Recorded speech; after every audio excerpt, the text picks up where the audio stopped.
نحمده ونصلي ونسلم على رسوله الكريم اما بعد اعوذ باللہ من الشیطان الرجیم بسم اللہ الرحمن الرحیم۔ آج سورہ البقرہ کی دو آیات ہم نے منتخب کی ہیں، 86 اور 87، آیت نمبر 86 اور 87۔ تو آج ہم اس کی ترکیب نحوی اور صرفی کریں گے، پھر اس کے مشکل الفاظ اور اس کے معنی دیکھیں گے، پھر اس کے بعد ہم اس کا ترجمہ کریں گے اور اس کے مفہوم پر غور کریں گے۔ یہ آپ کے سامنے لکھی ہے آیت نمبر 86، اس کو ہم پڑھتے ہیں اور پھر اس کی ترکیب نحوی اور صرفی کرتے ہیں۔ اعوذ باللہ من الشیطان الرجیم، بسم اللہ الرحمن الرحیم۔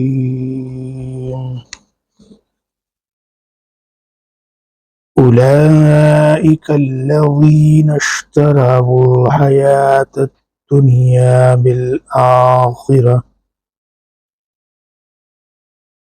بالآخرة فلا يخفف عنهم العذاب ولا هم ينصرون۔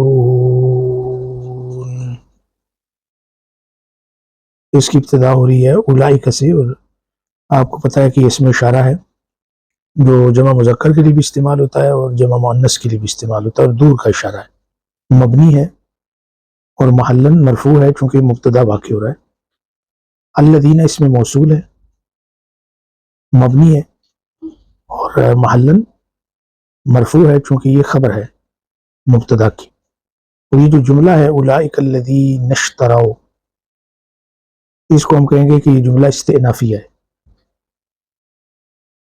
اشتراؤ یہ فعل ماض ہے، اصل میں یہ تھا اشتریو۔ اس کے واحد مذکر غائب صیغے کے اوپر غور کریں تو وہ ہے اشترا یشتری، تو جب یہ جمع مذکر غائب پہ پہنچتا ہے تو یہ ہو جاتا ہے اشتریو۔ اور یا کے اوپر ضمہ ہے تو یہ شفٹ ہو جائے گا واو پہ، چونکہ واو ساکن تھی، اب چونکہ یا ساکن ہو گئی تو حرف علت گر جائے گا، تو یہ بن گیا اشترا وہ۔ فعل ماض مبنی علی الضمہ المقدرہ علی الجاء المحذوفہ۔ واو آپ کو جو نظر آ رہی ہے یہ ضمیر متصل مبنی محلن مرفوع فاعل، اور یہ جو جملہ ہے اشتراؤ یہ صلۃ الموصول ہے۔ الحیاء مفعول بھی منصوب بالفتحہ الظاہرہ، اور یہ موصوف بھی ہے جس کو آپ منعوت بھی کہتے ہیں، اور الدنیا اس کی صفت ہے، اور صفت کو نعت بھی بولتے ہیں۔ یہ دنیا ہے اس کے اعراب بھی حیا کی طرح، یعنی یہ بھی منصوب ہے لیکن ہم کہیں گے کہ یہ منصوب بفتحہ مقدرہ ہے۔ بالآخرۃ بحرف جر، الآخرہ اس میں مجرور بالکسرہ الظاہرہ، تو یہ جو اشتراؤ ہے اس کا معنی خریدنا بھی ہے اور اس کا معنی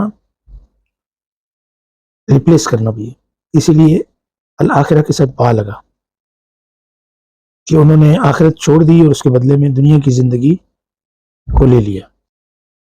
فلا یخفف عنہم، فا یہ عطف کی ہے اور لا نافیہ ہے۔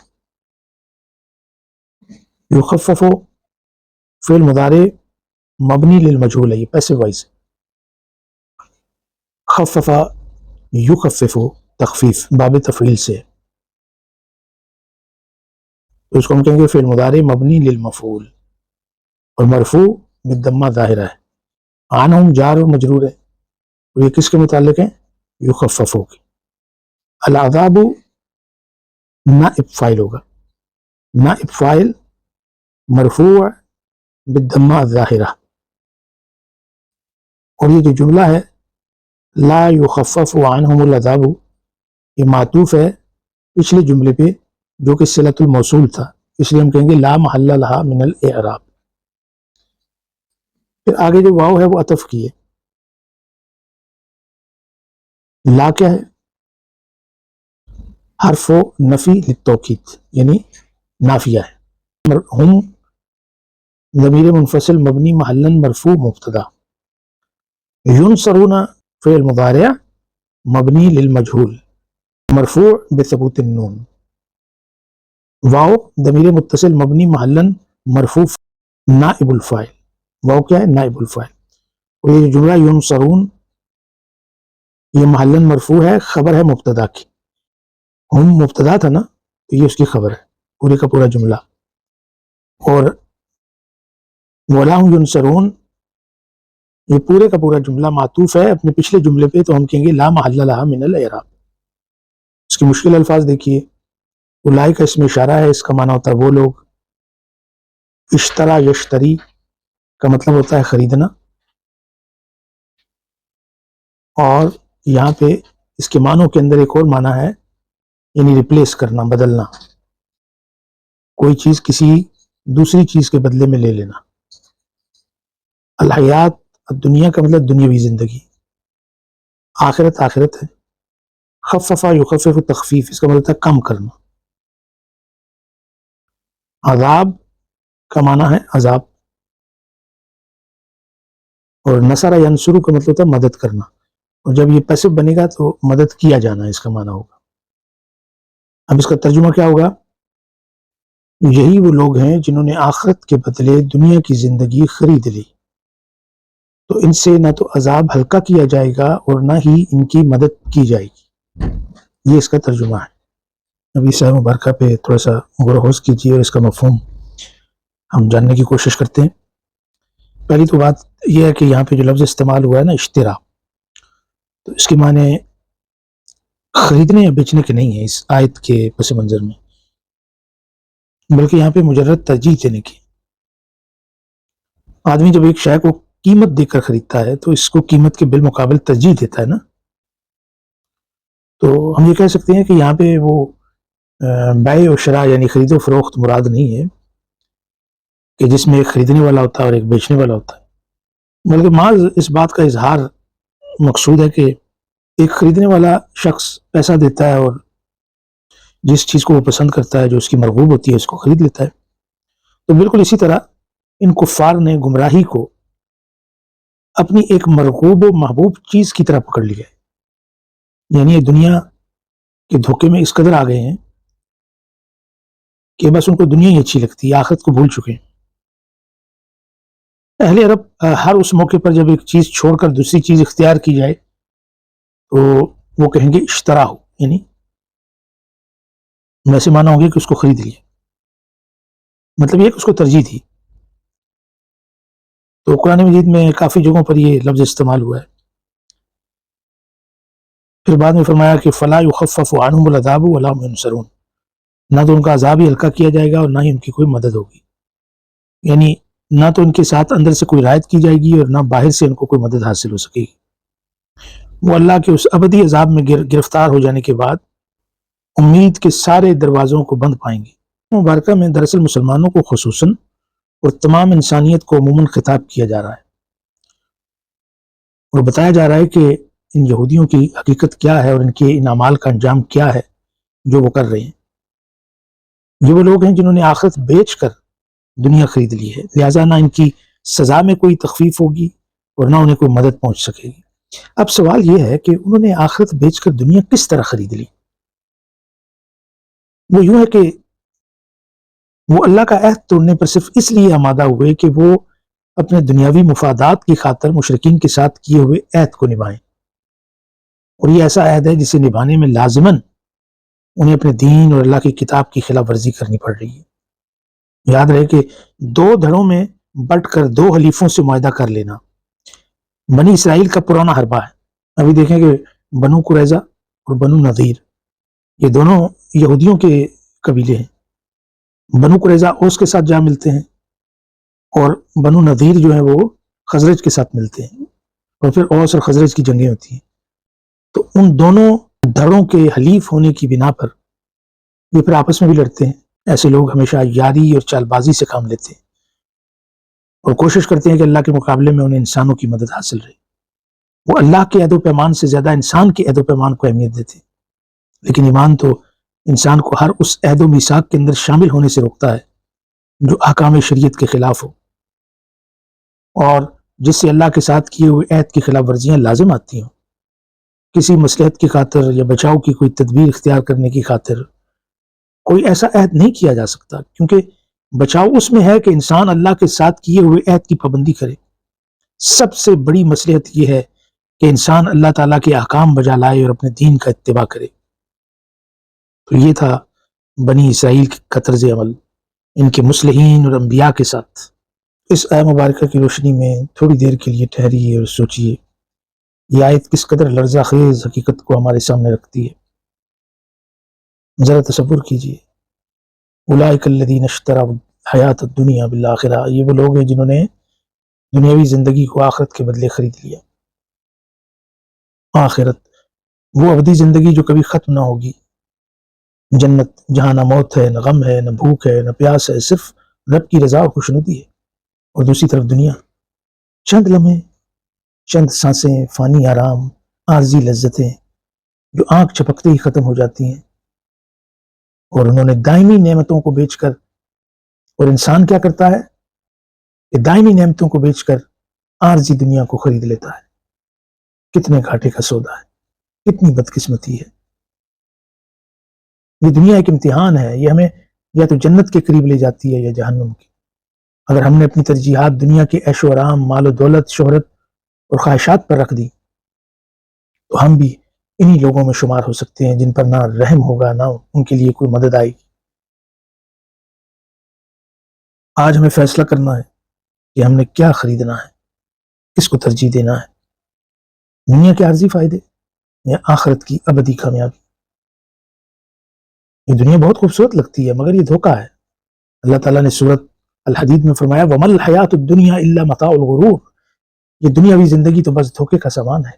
یہ آیہ مبارکہ ہمیں بتا رہی ہے ہمیں دنیا کے دھوکے میں نہیں آنا چاہیے۔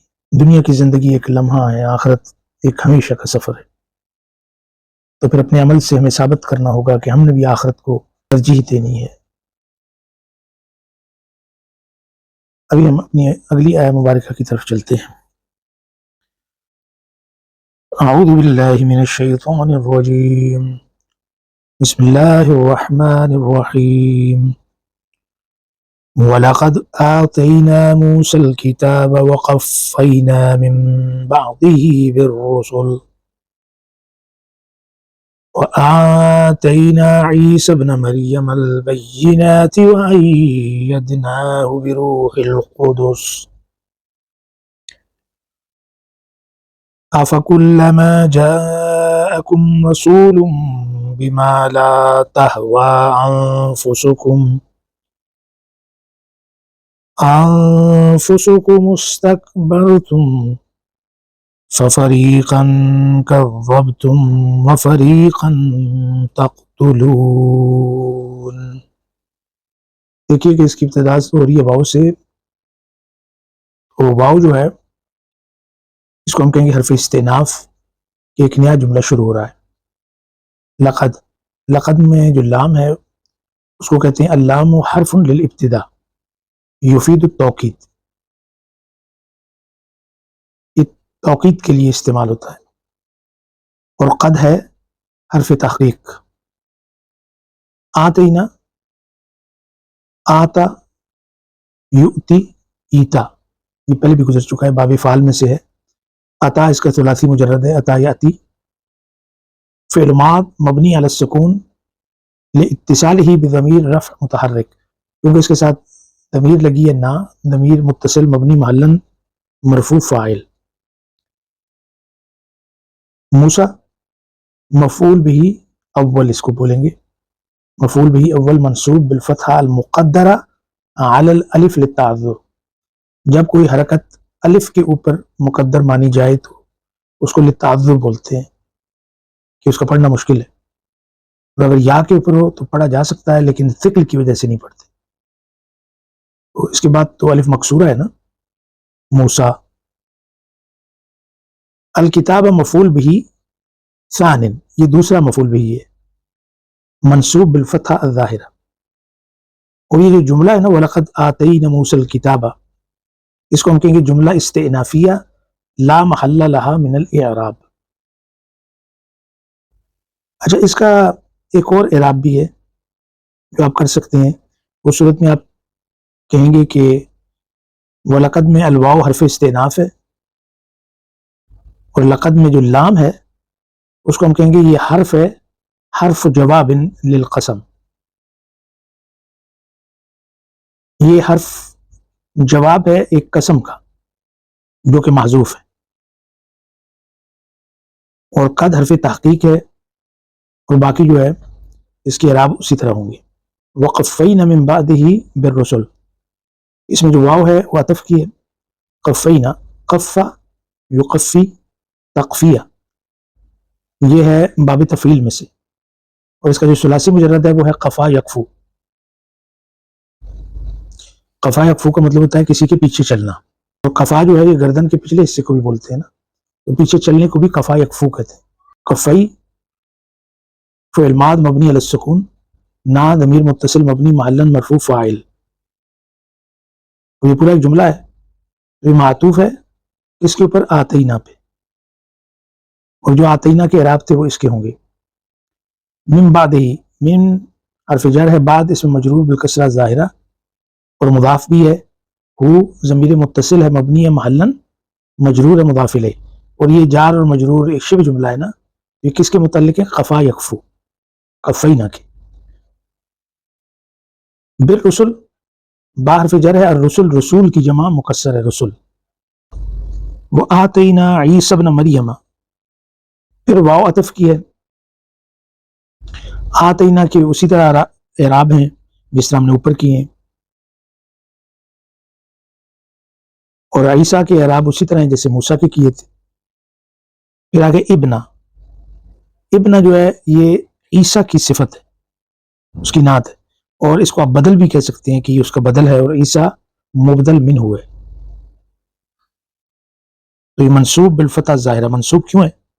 اس لیے کہ عیسیٰ اگرچہ اس کے اوپر زبر میں فتح نظر نہیں آ رہی لیکن وہ ہے منصوب، تو ابنا اس کا بدل یا اس کی صفت ہے اس لیے یہ منصوب ہے، اور مضاف بھی ہے۔ مریم مضاف الیہ مجرور بالفتح بدلا او عوضا من الکسرہ، کسرہ کی بجائے فتح کے ساتھ یہ مجرور ہے، کیوں؟ اس لیے کہ ممنوع من الصرف، غیر منصرف ہے، اور غیر منصرف نام جو ہیں ان کے نیچے زیر نہیں آتی۔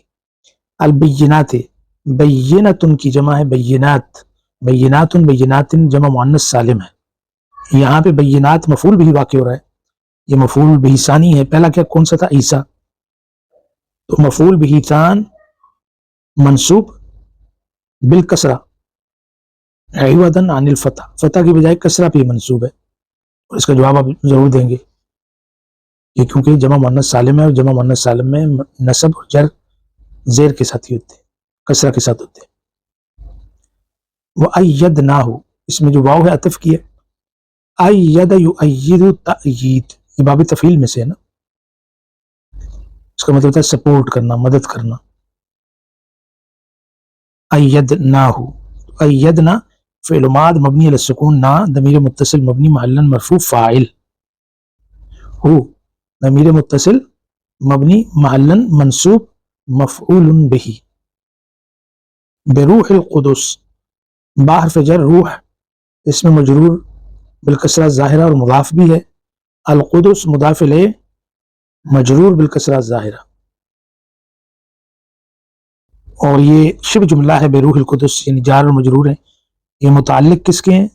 ایدنا کے۔ افکلما، اس میں جو آ ہے یہ حمزہ ہے، اس کو ہم کہتے ہیں حرف استفہام، اور فا جو ہے اس کو ہم کہتے ہیں حرف عطف، فا العاطفہ، کلما اس کو ہم کہیں گے ظرف زمان، ویسے یہ کلما دو حرفوں سے مل کر بنا ہے، دو کلموں سے، ایک کل ہے اور ایک ماں ہے۔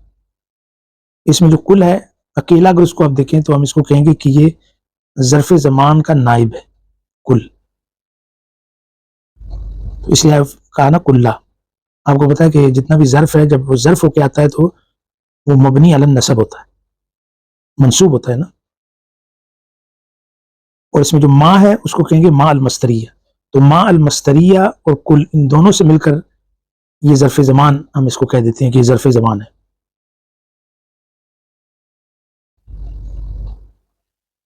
اور کل جو ہے جو بھی ظرف ہے وہ کیا ہو کے آتا ہے، وہ ہمیشہ مضاف ہو کے آتا ہے.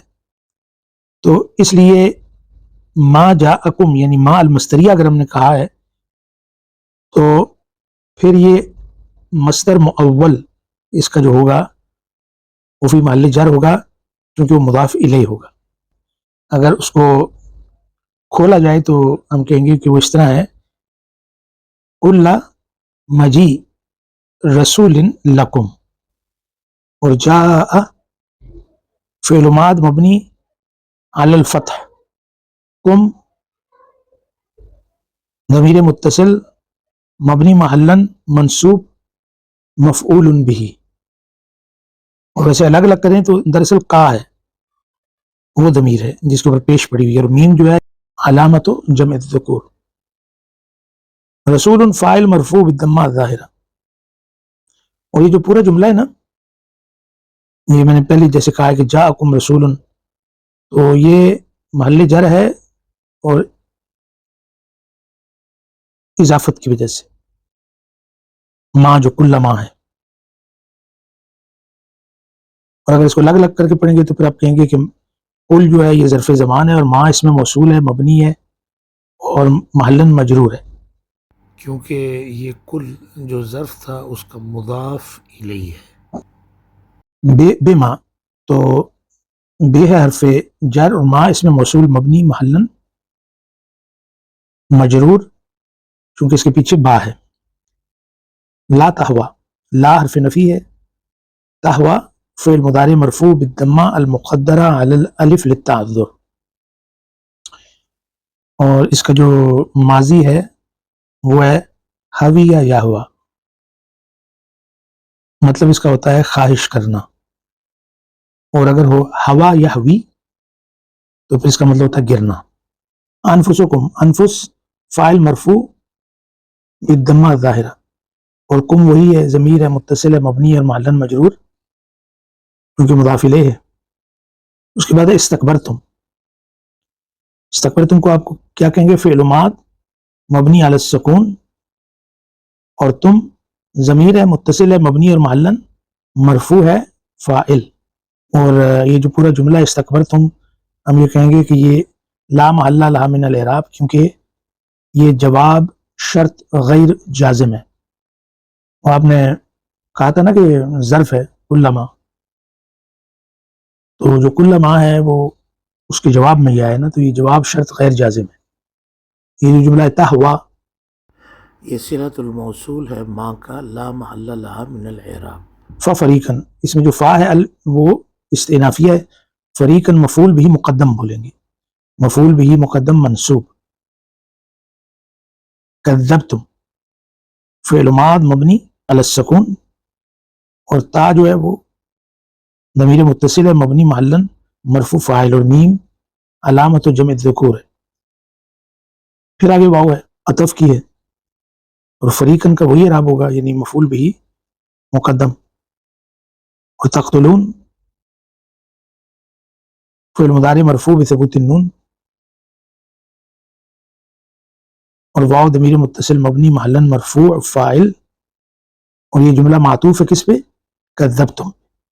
اس کے مشکل الفاظ دیکھیے. آتا یؤتی ایتا، اس کا مطلب ہوتا ہے دینا.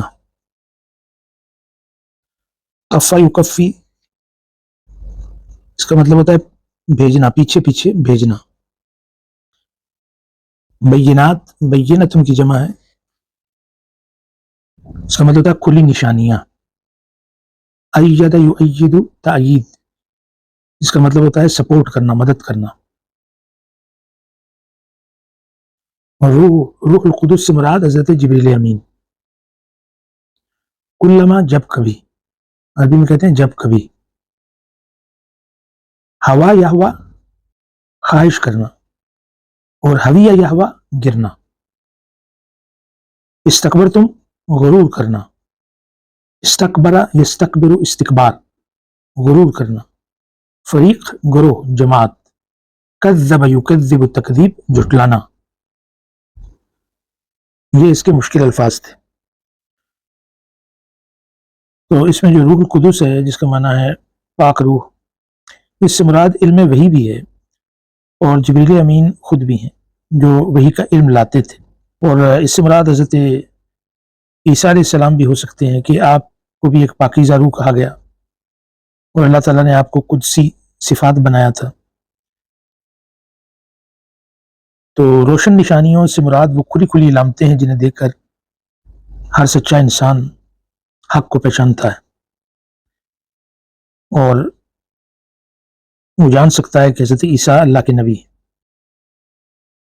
حضرت موسیٰ علیہ السلام کے بعد آنے والے جن انبیاء اور رسول کا نام قرآن مجید میں آیا ہے ان میں حضرت ہارون ہیں، ذوالکفل ہیں، الیاس ہیں، الیسع، اسی طرح حضرت داؤد ہیں، حضرت سلیمان ہیں، حضرت عزیر ہیں، یونس، زکریا، یحییٰ، حضرت عیسیٰ علیہ السلام۔ اور حدیث پاک میں یوشع بن نون علیہ السلام کا ذکر بھی آتا ہے۔ حضرت لقمان علیہ السلام کے نبی ہونے میں اختلاف ہے، اور بہت سے رسولوں کا تذکرہ قرآن میں نہیں کیا گیا۔ تو یہاں بینات سے مراد وہ معجزے بھی ہیں جو حضرت عیسیٰ کو دیے گئے، جیسے اللہ کے اذن سے مردوں کو زندہ کرنا، مٹی سے پرندے کی شکل بنا کر اس میں روح پھونکنا اور اس کا پرندہ بن جانا، اندھے اور برس کے مریضوں کو تندرست کر دینا وغیرہ وغیرہ۔ تو یہ ذکر جو ہے آل عمران میں بھی ہے، سورہ مائدہ میں بھی ہے۔ اور بعض اہل علم یہ لکھتے ہیں کہ روح القدس جو ہے یہ چونکہ مضاف الیہ ہے تو قدس سے مراد اللہ تعالیٰ کی ذات ہے، تو روح القدس کا مطلب ہوگا کہ اللہ کی روح، روح اللہ۔ تو اگرچہ تمام روحوں کا مالک اللہ تعالیٰ ہی ہے، مگر جبریل علیہ السلام کی خصوصی عزت افزائی کے لیے انہیں روح اللہ کہا گیا، جیسے بیت اللہ ہوتا ہے اللہ کا گھر، ناقۃ اللہ اللہ کی اونٹنی، یعنی حضرت صالح علیہ السلام کی جو اونٹنی تھی اس کو ناقۃ اللہ کہا جاتا تھا نا، ایک خاص شرف دینے کے لیے۔ تو یہ اس بات کی دلیل ہے کہ روح القدس سے مراد جبریل امین ہے۔ سورہ شعراء میں آپ دیکھیں جبریل امین کو الروح الامین کہا گیا، اور نبی پاک صلی اللہ علیہ وسلم نے حضرت حسان رضی اللہ تعالیٰ عنہ کے لیے دعا فرمائی تھی کہ اللہم ایدہ بروح القدس، اے اللہ اس کو روح القدس کے ساتھ قوت عطا فرما۔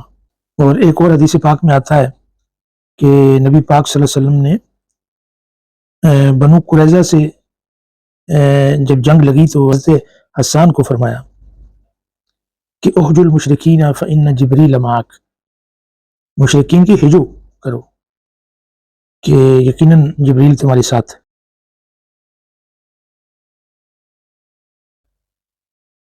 اس کا ترجمہ کچھ اس طرح سے ہوگا، اور بلا شبہ ہم نے یقیناً موسیٰ کو کتاب دی، اور اس کے بعد ہم نے پے در پے بہت سے رسول بھیجے، اور ہم نے عیسیٰ ابن مریم کو روشن نشانیاں دی اور روح پاک سے اس کی مدد کی۔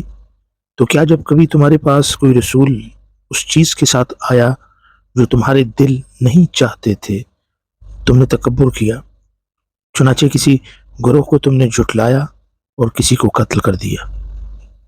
تو آپ ایسا دیکھ رہے ہیں کہ بڑے تسلسل کے ساتھ ان آیات مبارکہ میں بنی اسرائیل کا ذکر کیا جا رہا ہے کہ انہوں نے اللہ تعالیٰ کی کتاب کے ساتھ کیا سلوک کیا، اور انبیاء کے ساتھ ان کے معاملات کیسے رہے۔ اللہ تعالیٰ نے ہر گام پر ان کی مدد کی، ان کو عذاب سے بچایا، لیکن جب حجت ان پہ تمام ہوئی تو پھر اللہ نے فرمایا کہ ایسے لوگوں کے لیے دنیا کے اندر بھی رسوائی اور ذلت ہے، اور آخرت میں بھی ذلت اور رسوائی۔ تو اللہ تعالیٰ ہمیں اپنے حکام پر عمل کرنے کی توفیق عطا فرمائے۔ یہ چیزیں بڑی غور طلب ہیں، تو انشاءاللہ اگلے سیشنز میں ہم مزید ان آیات پہ غور کریں گے۔ آج کے لیے اتنا ہی کافی ہے۔